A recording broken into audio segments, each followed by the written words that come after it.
Hello everybody, I thought I'd do a video on the pros and cons of one of these big paddling pools, as I've had this one up and down over the last 5 years and I've encountered surely all the problems that you get with them. So I thought I'd share it with you, especially the heating and the filtering and all that stuff. So here we go. I've had a couple of punctures over the years. There's one in there. There's one down there.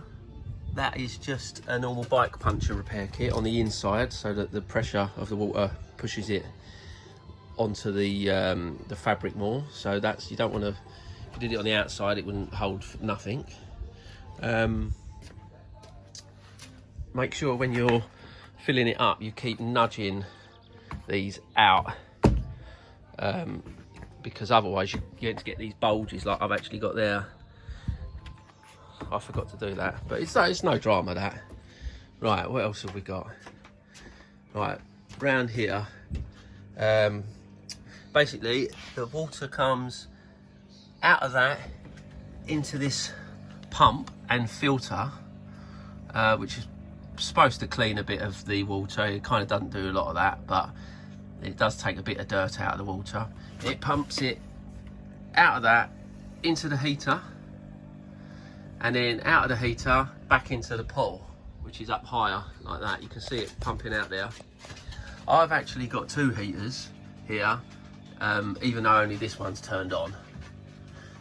I don't know how I ended up with 2, but I've actually had both working together to heat it up double quick. But this big one is tending to get a red hot plug at the moment, so it seems a bit dangerous really. So I've just turned that off. I'm just running on this one now.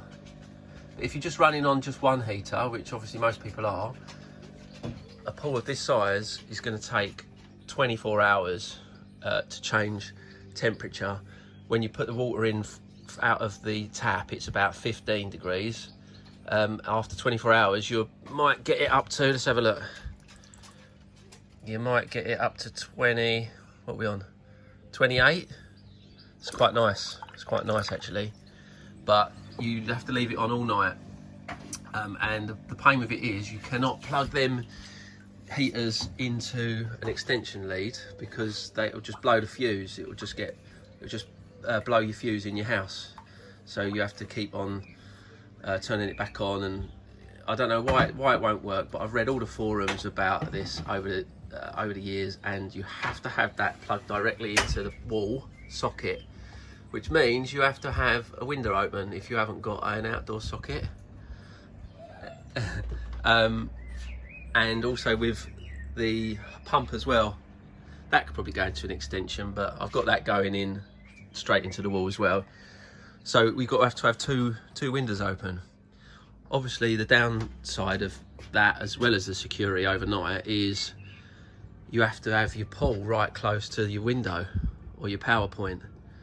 You know, most people are going to want it on the grass down here. I'm lucky enough to have a big bit of decking. So yeah, think about that. Don't use an extension lead. When it comes out of when it pumps out, don't expect these heaters to pump out hot water. You put your finger in there and it's mildly warm, I would say. It gets a bit warmer if you've got 2 rigged up, but it's mildly warm. But over time it will change the temperature of the whole thing, obviously.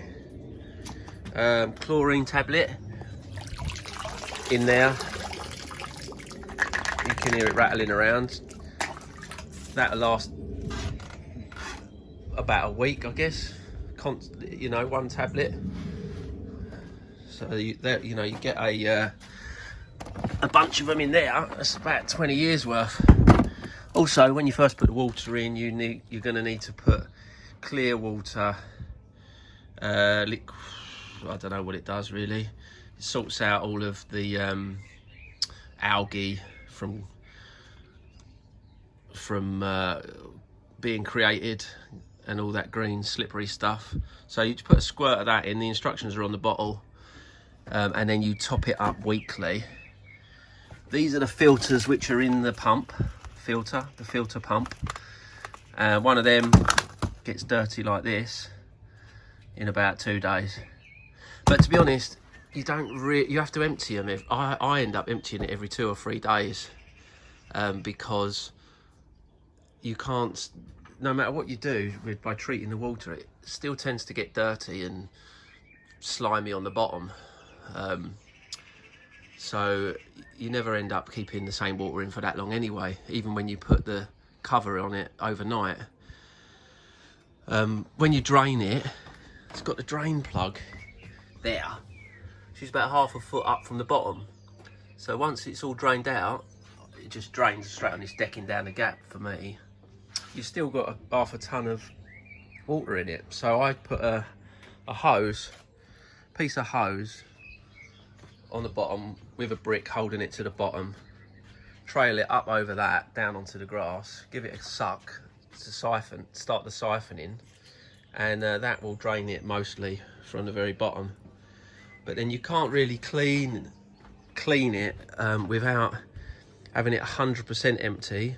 So it's such a pain in the arse. You have to take all the legs off and then tip it up on its end, kick the bottom of the vinyl to get all the water out, and then maybe jet wash it or mop it, and then turn it back upside down and get the dirty water back out. It's a process. It's like a part-time job having one of these up, honestly. The cover that we've got just comes straight off. It's supposed to clip onto the corners. It just comes straight off. So I've got these market clips, hold it on overnight. That's pretty handy. What else have I got to say? That's about it. But yeah, don't think you're going to put it up and it's going to be up all summer, because you're going to be emptying it, cleaning it, refilling it, heating it for days and days. But once it is nice and warm, it's lovely. You like it, don't you, honey? I love it. Right. Okay, thanks for listening. Bye.